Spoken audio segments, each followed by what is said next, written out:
Hoy, mandirigma. Bawat umaga, may isang pagpipilian ka na magtatakda ng susunod na 24 na oras ng buhay mo. Karamihan ng tao ay hindi man lang namamalayan na ginagawa nila ito. Bumabangon sila mula sa kama, dinadampot ang kanilang telepono at hinahayaan ng mundo na magdikta kung ano ang mararamdaman nila. Pero may isang sikreto na naghihiwalay sa mga umuunlad mula sa mga basta na lang nabubuhay. At nangyayari ito sa unang ilang minuto matapos kang magising. Ang sinaunang Romanong emperador na si Marcus Aurelius ay sumulat sa kanyang personal na tala-arawan. Kapag gumising ka sa umaga, sabihin mo sa iyong sarili, ang mga taong makakasalamuha ko ngayon ay mapakialamero, walang utang na loob, arogante, hindi tapat, mainggitin at masungit. Ngunit sa halip na panghinaan ng loob, ginamit niya ang pagkaalam na ito upang ihanda ang kanyang isipan sa lakas, hindi sa pagsuko. Sa mismong sandaling ito, ang iyong utak ay pinakamadaling hubugin sa mahahalagang minutong iyon ng umaga. Pinatutunayan ng neuroscience na ang unang mga kaisipang iniisip mo ay literal na muling bumubuo ng iyong mga neural pathways na nagtatakda ng automatikong tugon para sa buong araw. At gayon pa man, karamihan ng tao ay sinasayang ang gintong pagkakataong ito. Nag-scroll sa social media, sumisip-sip ng problema ng iba o agad na sumasabak sa stress. May natuklasan ng mga Stoics na tunay na revolusyonaryo. Maari mong iprograma ang iyong isip para sa tagumpay, kapayapaan, at hindi matitinag na kumpiyansa sa pamamagitan ng pagsasabi ng 10 tiyak na katotohanan sa iyong sarili tuwing umaga. Hindi ito mga pantasya o walang saysay na afirmasyon. Ito ay mga deklarasyong nakabatay sa realidad na umaayon sa kung paano talaga gumagana ang mundo. Isipin mo, paano kung bukas ng umaga, magigising ka na tunay na sabik para sa araw na darating kahit ano pa ang mga hamon na naghihintay? Paano kung kaya mong harapin ang kritisismo, kabiguan, at kawalan ng katiyakan na may ganitong uri ng kalmadong kumpiyansa na mapapaisip ang iba kung ano ang alam mo na hindi nila alam? May isang salita ang mga sinaunang Griego at Araxia na nangangahulugang hindi matitinag na kapayapaan. Ito ang kalagayan ng pagiging ganap na payapa sa iyong sarili at sa iyong lugar sa mundo, kahit gaano pa kalakas ang bagyong umiinog sa paligid mo. At hindi ito isang bagay na ipinapanganak ka na dala mo. Ito ay isang bagay na binubuo mo isang umaga sa bawat pagkakataon. Sa susunod na ilang minuto, matututunan mo ang eksaktong mga salita na nakatulong sa mga general na manalo sa labanan, mga negosyanteng bumuo ng mga imperyo, at mga ordinaryong tao na magbago tungo sa pambihirang bersyon ng kanilang sarili. Bawat parirala ay dinisenyo para tugunan ang tiyak na kahinaan na nagpapastak sa tao. Takot, paghahambing, kawalan ng focus, pagiging sobra ang emosyon at katamaran sa pagkilos. Ngunit ito ang kaibahan nito kumpara sa lahat ng iba pang sinubukan mo na. Ang mga prinsipyong ito ay subok na sa higit 2,000 taon. Gumana sila sa sinaunang Roma. Gumana sila noong panahon ng mga digmaang pandaigdig at gagana rin sila sa buhay mo ngayon. Ang tanging tanong ay kung magkakaroon ka ba ng disiplina upang gamitin ang mga ito. Bago natin simulan ang pagbabagong ito, kailangan kitang gumawa ng isang bagay. Pindutin ang like button bilang tanda na handa ka ng kontrolin ang iyong mga umaga. Mag-iwan ng komento at sabihin kung ano ang pinakamalaking pagsubok mo tuwing umaga. Ibahagi ang video na ito sa isang taong kailangang makarinig nito. At mag-subscribe sa channel dahil bumubuo tayo ng isang hukbo ng mga taong tumatangging hayaan na ang buhay ay basta na lang mangyari sa kanila. At ano man ang gawin mo, huwag kang laktawan ang kahit anong bahagi ng video na ito. Bawat piraso ay nakabatay sa nauna. Kung ito ay tumimo sa iyo, ibahagi ito sa komento upang manatili itong malapit sa iyong puso. Kontrolado ko ang aking umaga Kontrolado ko ang aking araw. Una, ako ang may pananagutan kung paano magiging pakiramdam ko ngayong araw. Sa sandaling tanggapin mo ang ganap na pananagutan para sa iyong emosyonal na kalagayan, lahat ay nagbabago. Hindi ito tungkol sa pagsisi sa iyong sarili kapag may masamang nangyayari. Ito ay tungkol sa pag-angkin ng iyong kapangyarihan na pumili kung paano tutugon sa anumang ihagis ng buhay sa iyo. Nadiskubre ni Viktor Frankl, isang nakaligtas sa Holocaust at psychiatrist, ang katotohanan ito sa pinakakakilakilabot na kalagayan na maiisip. Sinulat niya, maaaring alisin ang lahat mula sa tao maliban sa isang bagay, ang huling kalayaan ng tao, ang pumili ng sariling saloobin sa anumang kalagayan. Kung may isang taong nagawang panatilihin ang kontrol sa emosyon sa isang concentration camp, kaya mo ring panatilihin ito sa iyong araw-araw na buhay. Karamihan ng tao ay nabubuhay bilang mga biktima ng kanilang emosyon. Ang kanilang mood ay nakadepende sa trapiko, sa panahon, sa ugali ng ibang tao o sa laman ng kanilang bank account. Gigising sila at agad natitingin sa kanilang telepono, hinahayaan ang mga notifikasyon ang magtakda kung sila ba'y magiging masaya o malungkot. Ito ay emosyonal na pagkaalipin.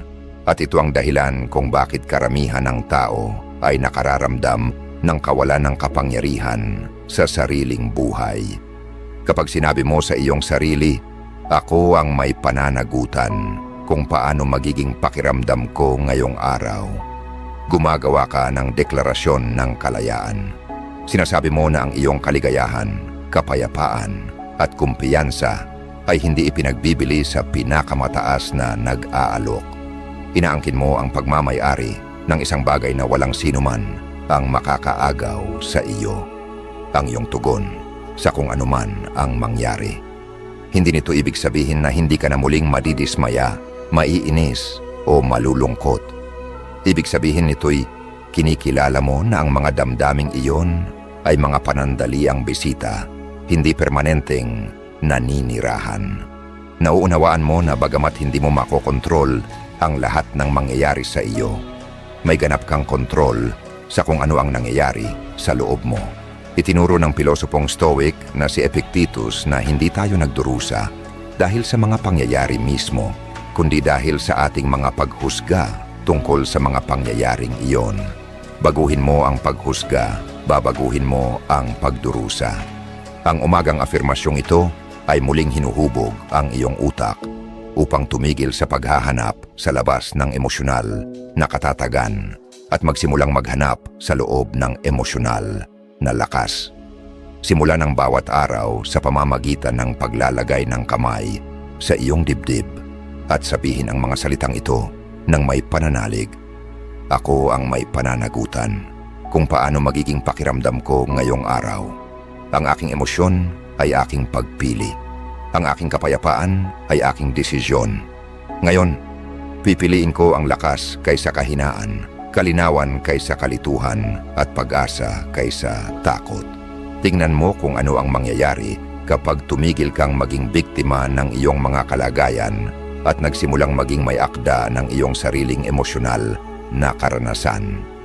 Matutuklasan mo ang isang uri ng kalayaan na karamihan ng tao ay ni hindi man lang alam na umiiral. Ikalawa, wala ni anumang makakaistorbo sa aking kapayapaan nang wala ang aking pahintulot. Ang iyong kapayapaan ng isipan ay tulad ng isang kuta at ikaw ang tagapagbantay ng tarangkahan. Bawat umaga, kailangan mong magpasya kung sino at ano ang bibigyan ng pahintulot na pumasok sa iyong mental na espasyo. Karamihan ng tao ay iniiwan ang kanilang mga tarangkahan na nakabukas ng maluwag. Hinahayaan ang bawat kritisismo, pag-aalala at negatibong kaisipan na basta na lang pumasok at magtayo ng kampo. Ang Romanong emperador at Stoic na pilosopo na si Marcus Aurelius ay sumulat sa kanyang Meditations. May kapangyarihan ka sa iyong isipan, hindi sa mga panlabas na pangyayari. Pag-isipan mo ito at matatagpuan mo ang lakas. Nauunawaan niya na ang tunay na kapangyarihan ay hindi ang pagkontrol sa kung ano ang nangyayari sa paligid mo, kundi ang pagkontrol sa kung ano ang nangyayari sa loob mo.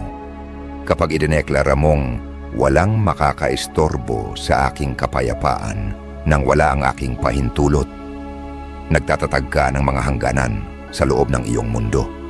Ipinapahayag mo na ang iyong kapanatagan ay hindi pampublikong palaruan kung saan basta na lang pwedeng pumasok ang kahit sino at maghasik ng kaguluhan. Ikaw ang nagiging gwardiya ng iyong sariling isipan.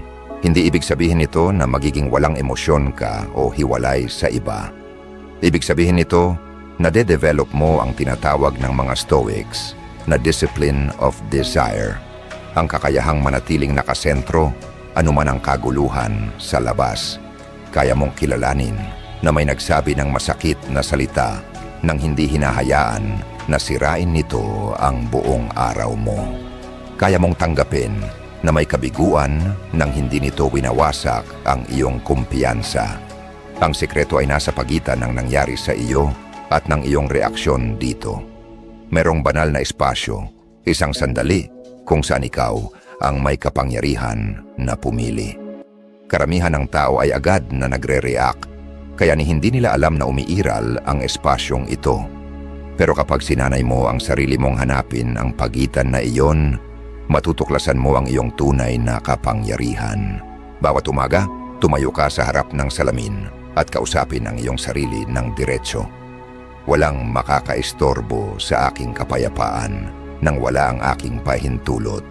Ako ang tagapagbantay ng aking panloob na mundo. Ngayon, ako ang pipili kung sino at ano ang magkakaroon ng access sa aking isipan. Ang aking kapayapaan ay hindi ipinagbibili, hindi inuupahan, at hindi pwedeng pag-usapan. Panoorin mo kung gaano kaiba ang pagkilos mo sa mundo kapag naunawaan mong ang iyong kapayapaan ay lubos na nasa iyong mga kamay. Nagiging hindi matitinag ka, hindi dahil walang masamang nangyayari, kundi dahil natutunan mong protektahan ang pinakamahalaga.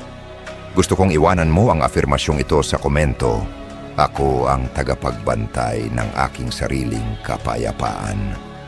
Ikatlo, ngayon ay magtutuon lamang ako sa mga bagay na kaya kong kontrolin.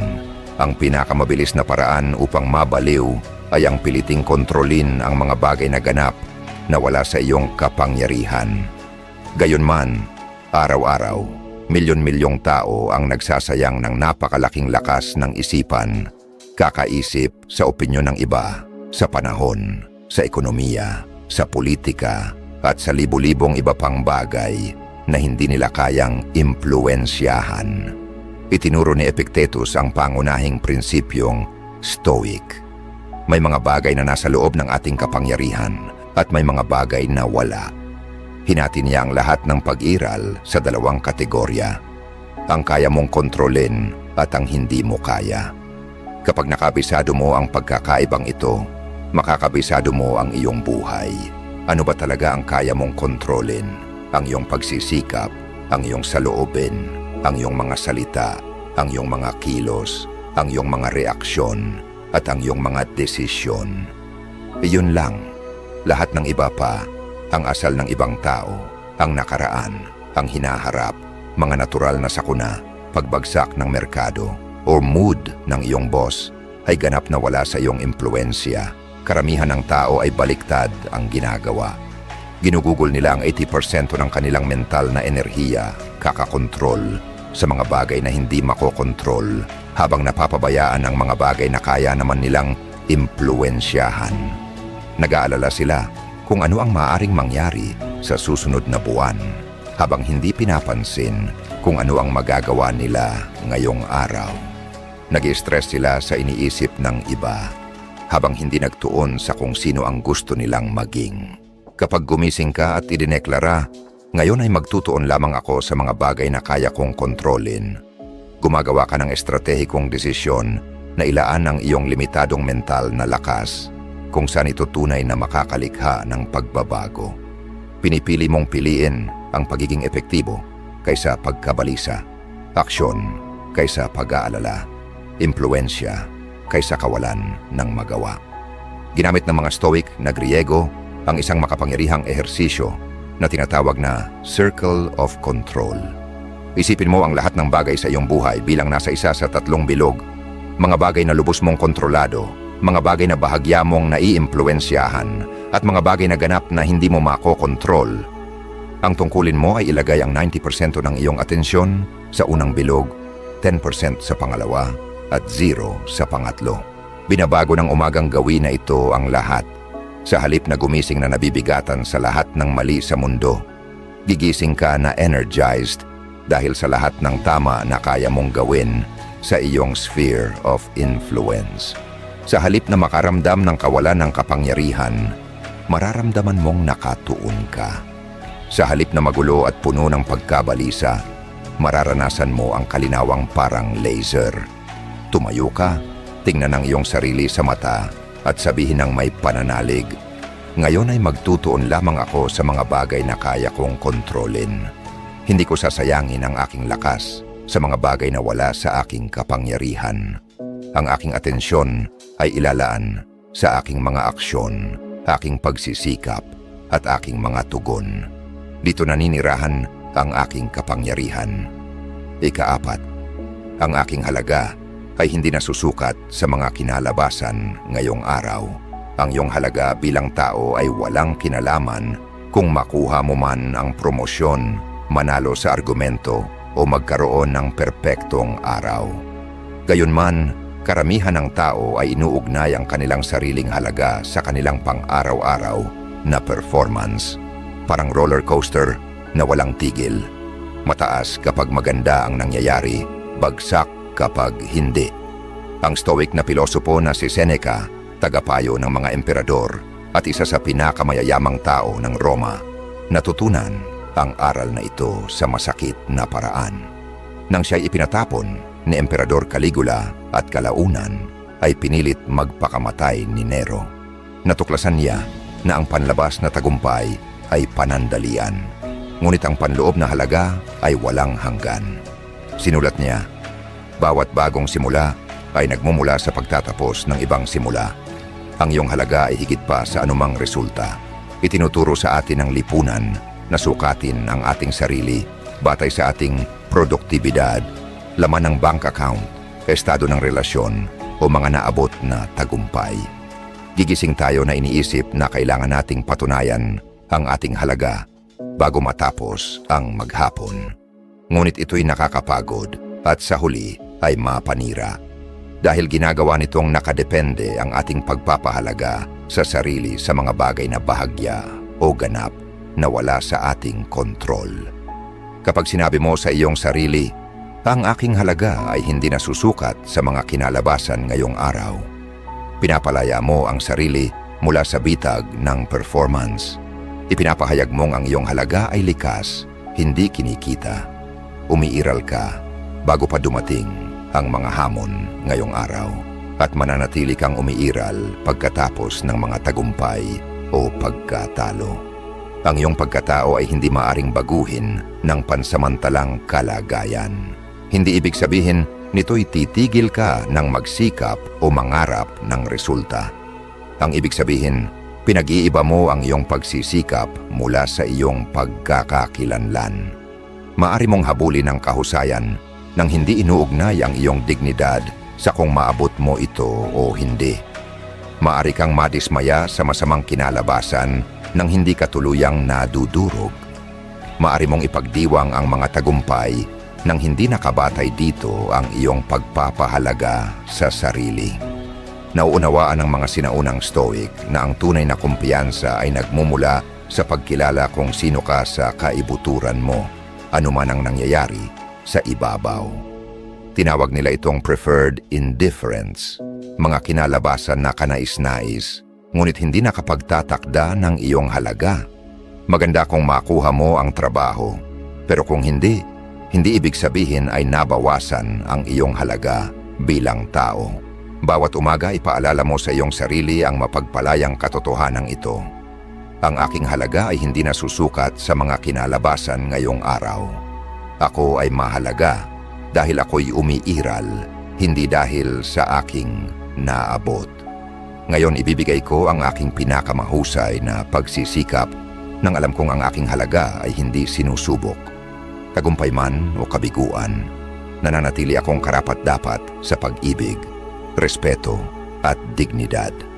5, kikilos ako, hindi lang magbabalak. Ang pagitan ng mapuputing balak at totoong pagkilos ay siyang libingan ng karamihan sa mga pangarap.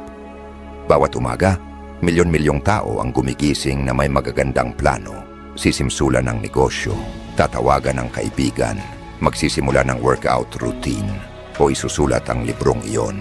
Ngunit pagsapit ng gabi, wala silang nagawa kundi ang mag-isip tungkol sa paggawa. Palagi ang pinaalalahanan ni Marcus Aurelius ang kanyang sarili.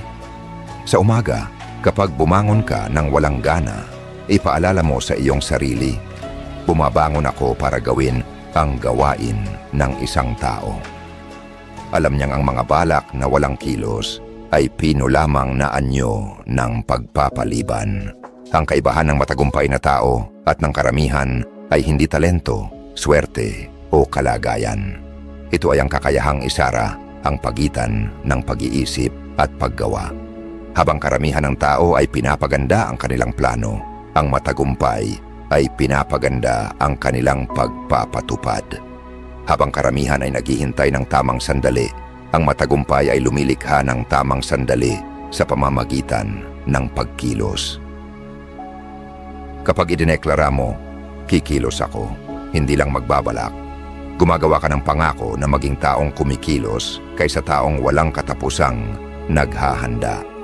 Pinipili mong maging taong gumagawa ng hindi perpekto kaysa taong nagpaplano ng perpekto ngunit hindi nagsisimula. Itinatag ang filosofiya ng Stoicism sa isang simpleng batayan. Ang kabutihan ay pagkilos. Hindi sapat na alam mo kung ano ang tama, kailangan mong gawin ang tama. Hindi sapat na nauunawaan mo ang karunungan, kailangan mong isabuhay ang karunungan. Ang kaalaman na walang kilos ay simpleng libangan lamang. Ang iyong umagang deklarasyon ay lumilikha ng tinatawag ng mga psychologist na implementation intention. Isang tiyak na plano na inuugnay ang iyong mga layunin sa iyong mga gawain. Sa halip na sabihing, gusto kong mag-ehersisyo, sasabihin mong, kikilos ako para sa aking kalusugan. Sa halip na, dapat tawagan ko ang aking magulang, sasabihin mong, kikilos ako sa aking pangako sa pamilya. Sa sandaling lumipat ka mula sa pagbabalak tungo sa pagkilos, lahat ay nagbabago. Tumitigil kang maging manonood sa sariling buhay at nagiging pangunahing tauhan. Tumitigil kang maghintay ng pahintulot at nagsisimulang lumikha ng mga pagkakataon. Tumitigil kang umasa na bubuti ang lahat at nagsisimulang gawin itong bumuti. Tumayo ka ngayon at gawin ang pangakong ito. Kikilos ako, hindi lang magbabalak. Ngayon pipiliin ko ang pagkilos kaysa pagsusuri, progreso kaysa pagiging perpekto, at paggawa kaysa pangangarap. Ang aking mga balak ay walang saysay kung wala akong kilos. Ngayon, kikilos ako. 6, bawat hamon ay pagkakataon upang tumibay. Ang parehong apoy na nagpapalambot ng mantikilya ay siyang nagpapatibay ng bakal. Bawat umaga, ikaw ang may desisyon kung alin ka sa dalawa kapag pinainit ka ng buhay. Karamihan ng tao ay nakikita ang mga hadlang bilang parusa, ngunit ang matatalino ay nakikita ito bilang gymnasium kung saan hinuhubog ang pagkatao at pinapanday ang lakas. Si James Stockdale, isang admiral ng US Navy na nakaligtas sa 7 taon ng pagpapahirap bilang bihag ng digmaan sa Vietnam, ay iniuugnay ang kanyang kaligtasan sa filosofiya ng Stoicism. Sinabi niya, huwag mong ipagkamali ang pananampalataya na sa huli magtatagumpay ka na hindi mo kailanman maaaring mawala sa disiplina na harapin ang pinakamalupit na katotohanan ng iyong kasalukuyang realidad. Naintindihan niya na ang mga hamon ay hindi sisira sa iyo. Sa halip, ibinubunyag nito kung ano ang kinatatayuan mo at nagbibigay ng pagkakataon upang maging mas matibay. Sa ngayon, marahil ay hinaharap mo ang isang bagay na mahirap. Siguro'y pinansyal na problema, suliranin sa relasyon, issue sa kalusugan, o kawalan ng katiyakan sa iyong karera. Ang natural na reaksyon mo ay baka gustuhin mong mawala ang mga problemang ito, murahin ang iyong kamalasan o kaawaan ang iyong sarili. Ngunit paano kung ang mga hamong ito ay hindi nangyayari laban sa iyo, kundi para sa iyo? Ang mga sinaunang Stoic ay may revolusyonaryong pananaw sa mga pagsubok. Nakikita nila ang mga ito bilang mga pagsasanay na idinisenyo ng kapalaran upang linangin ang kanilang pagkatao. Sinulat ni Marcus Aurelius, ang sagabal sa pagkilos ay siyang nagpapasulong ng pagkilos. Ang nakaharang sa daan ang nagiging mismong daan. Bawat hadlang ay may taglay na binhi ng pagkakataon kung mayroon kang mata upang ito'y makita. Kapag sinabi mo sa iyong sarili na bawat hamon ay pagkakataon upang tumibay, lubos mong binabago ang iyong ugnayan sa kahirapan. Tumitigil kang maging biktima ng mga pangyayari at nagsisimula kang maging mag-aaral ng buhay. Hindi mo na tinatanong, bakit ito nangyayari sa akin? Kundi, ano ang itinuturo nito sa akin? Hindi ito nangangahulugan na dapat mong ikatuwa ang paghihirap o sadyain ang problema. Ang ibig sabihin, kinikilala mo na ang pakikipaglaban ay siyang halaga ng paglago at ang paglago ay siyang halaga ng makabuluhang buhay. Ang kalamnan ay lumalakas lamang kapag humaharap sa resistensya. Ang pagkatao ay umuunlad lamang kapag humaharap sa mga hamon. Bawat umaga, ihanda mo ang iyong isipan para sa anumang maaring dalhin ng araw. Bawat hamon ay pagkakataon upang tumibay. Tinatanggap ko ang mga paghihirap bilang pagkakataon upang linangin ang aking pagkatao. Ang mga balakid ngayon ay siyang magiging lakas ko bukas. Hindi ako nananalangin para sa mas madaling buhay. Nananalangin ako upang maging mas matibay na tao. Ikapito, hindi ko ihahambing ang aking paglalakbay sa sinuman.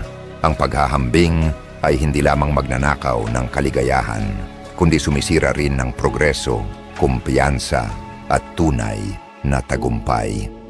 Bawat umaga, milyon-milyong tao ang gumigising at agad na sinisimulang sukatin ang kanilang buhay laban sa mga highlight reel na nakikita nila sa social media.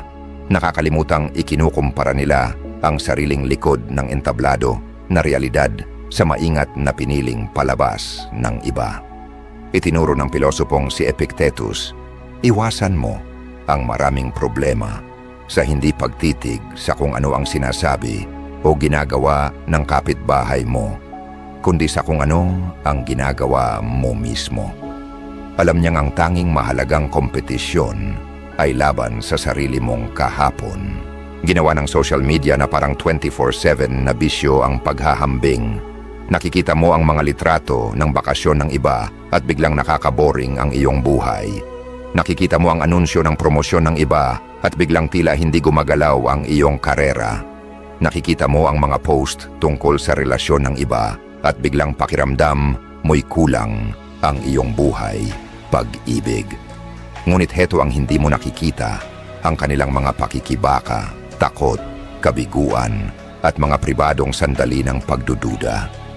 Kapag idineklara mo, hindi ko ihahambing ang aking paglalakbay sa sinuman, pinipili mong takbuhin ang sarili mong karera, sa sarili mong bilis, tungo sa sarili mong finish line. Tinatanggihan mong hayaan ang mga timeline ng ibang tao na magdikta ng iyong halaga.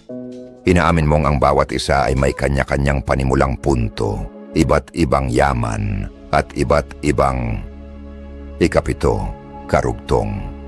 Hindi ko ihahambing ang aking paglalakbay sa sinuman. Iba-iba ang mga hamon at iba-iba rin ang definisyon ng tagumpay. Natatangi ang iyong paglalakbay dahil natatangi ka. Ang iyong pinagmulan, lakas, pakikibaka, mga pangarap at kalagayan ay iyo lamang. Ang pilitin ng sarili na lakaran ng daan ng iba ay parang pagsuot ng sapatos na hindi iyo. Maaring maganda itong tingnan mula sa labas, pero kailanman ay hindi ito babagay ng tama at kalaunan ay magdudulot lang ng sakit. Ang mga pinakamatatagumpay at kontento sa buhay ay natutong tukuyin ang tagumpay para sa kanilang sarili. Tumigil silang subukang ipakita ang galing sa mga taong hindi naman nila gusto, gamit ang mga tagumpay na hindi naman talaga mahalaga sa kanila. Natutunan nilang ipagdiwang ang tagumpay ng iba nang hindi binabawasan ang sarili at pahalagahan ang sariling progreso nang hindi umaasa sa panlabas na pagpapatunay. Ngayong umaga, gumawa ka ng pangako sa pamumuhay ng may pagiging totoo. Hindi ko ihahambing ang aking paglalakbay sa sinuman. Natatangi ang aking landas, perpekto ang aking oras, at makahulugan ang aking progreso. Ngayon, ipagdiriwang ko ang tagumpay ng iba nang hindi kinukwestiyon ang aking sariling halaga. Ako ay eksaktong nasa lugar kung saan ako dapat naroroon sa aking natatanging paglalakbay. Ikawalo, pipiliin ko ang disiplina kaysa motibasyon. Ang motibasyon ay parang panahon, hindi mahulaan, panandalian, at lubos na wala sa iyong kontrol. May mga araw na gigising ka na parang kaya mong sakupin ang mundo, at may mga araw na halos hindi mo kayang bumangon sa kama. Pero ang disiplina ay parang paghinga. Gumagana ito kahit gusto mo o hindi. Si Marcus Cato the Younger, isang general ng Roma at pilosopong Stoic, ay kilala sa kanyang hindi natitinag na disiplina. Kahit sa matinding taglamig, naglalakad siya ng nakapaa sa mga kalsada ng Roma upang patibayin ang kanyang paninindigan.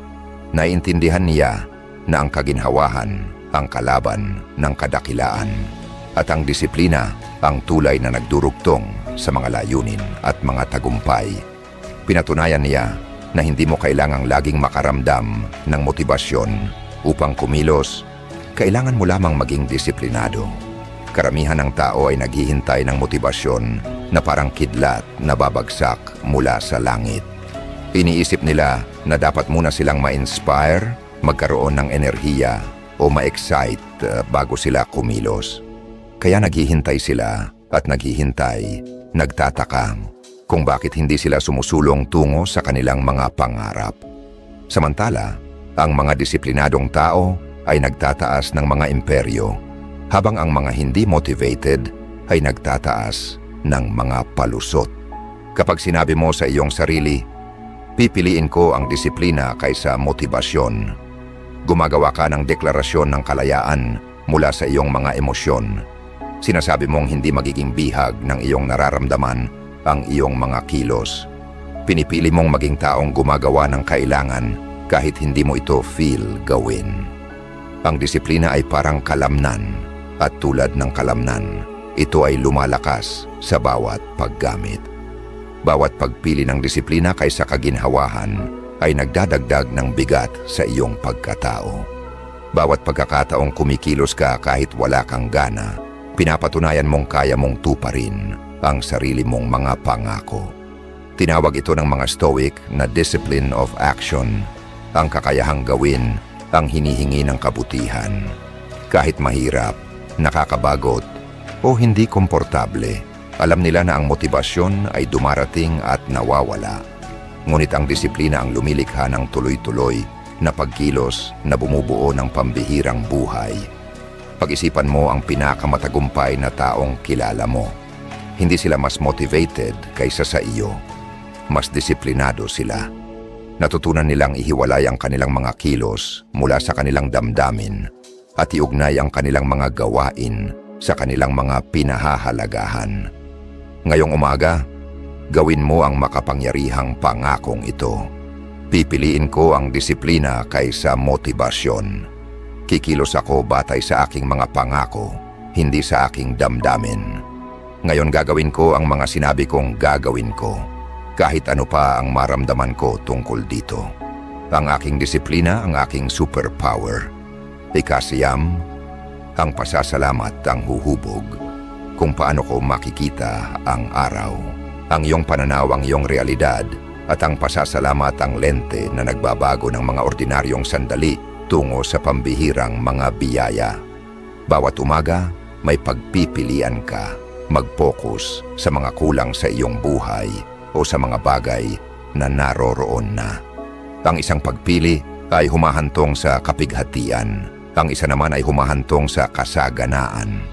Sinabi ni Seneca, hindi naman maikli ang ating panahon ng pamumuhay, kundi marami tayong nasasayang dito. Nauunawaan niyang ang pasasalamat ay hindi tungkol sa pagtanggi sa mga problema, kundi sa pagkilala sa mga himalang umiiral kasabay ng mga ito.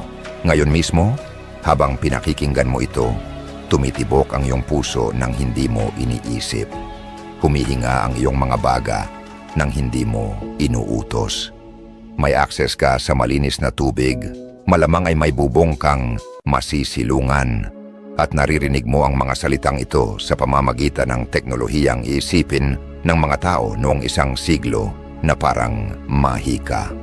Gayunman, karamihan ng umaga ay gumigising tayo na iniisip kung ano ang wala.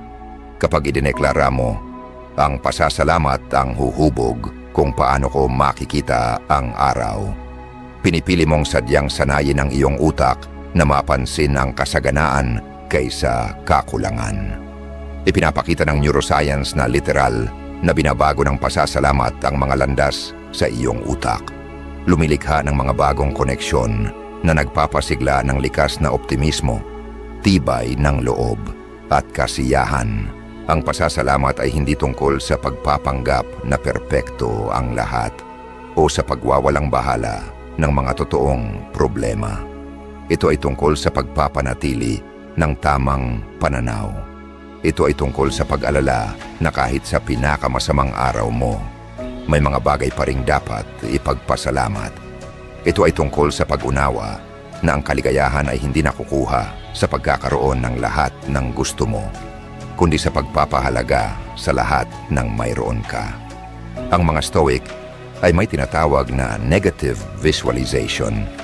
Iniisip nila ang pagkawala ng mga bagay na meron sila upang mas mapahalagahan ito. Naglalaan sila ng oras para isipin ang pagkawala ng kanilang kalusugan, mahal sa buhay o ari-arian.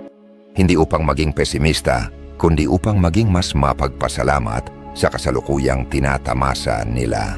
Ang pagsasanay na ito tuwing umaga ay kayang baguhin ang buong araw mo. Sa halip na magising na nakatuon sa iyong mga problema, gigising ka na nakatuon sa iyong mga pagpapala. Sa halip na makaramdam ng kakulangan, mararamdaman mo ang kasaganaan. Sa halip na makita ang mga hadlang, makikita mo ang mga pagkakataon para lumago. Ang pasasalamat ang huhubog sa paraan ng aking pagtingin sa araw. Mapapansin ko ang kabutihang nakapaligid sa akin. Ngayon pipiliin ko ang kasaganaan kaysa kakulangan, pagpapahalaga kaysa reklamo, at pagkamangha kaysa pag-aalala. Ang aking pusong mapagpasalamat ang lumikha ng aking masayang buhay. Pang-10, tatapusin ko ang araw na mas mabuti kaysa noong ito'y nagsimula. Bawat pagsikat ng araw ay nag-aalok ng kasunduan. Kung gagamitin mo ng tama ang araw, matutulog ka na mas mayaman sa karunungan, mas matatag ang pagkatao, at mas malapit sa taong nakatakda mong maging. Hindi ito tungkol sa pagkakaroon ng malalaking tagumpay araw-araw, kundi sa epekto ng maliliit at tuloy-tuloy na pag-unlad na kayang gawing pambihira ang isang karaniwang buhay. Si Seneca ay may magandang ritual tuwing gabi. Nire-review niya ang kanyang araw at tinatanong ang sarili, anong sugat ang aking napagaling ngayon? Anong tukso ang aking nalabanan? Saan ako maaaring magpakita ng pag-unlad? Nauunawaan niya na ang layunin ay hindi pagiging perpekto, kundi ang pag-unlad. Alam niya na kahit 1% na pagbuti, bawat araw ay nagbubunga ng kahangahangang pagbabago sa paglipas ng panahon. Kapag nagdesisyon kang tapusin ang araw na mas mabuti kaysa noong ito'y nagsimula, ginagawa mong parang masterclass sa personal na pag-unlad ang bawat araw. Gigising kang bersyon 1.0 ng iyong sarili at matutulog bilang bersyon 1.01. Maaring mukhang maliit lang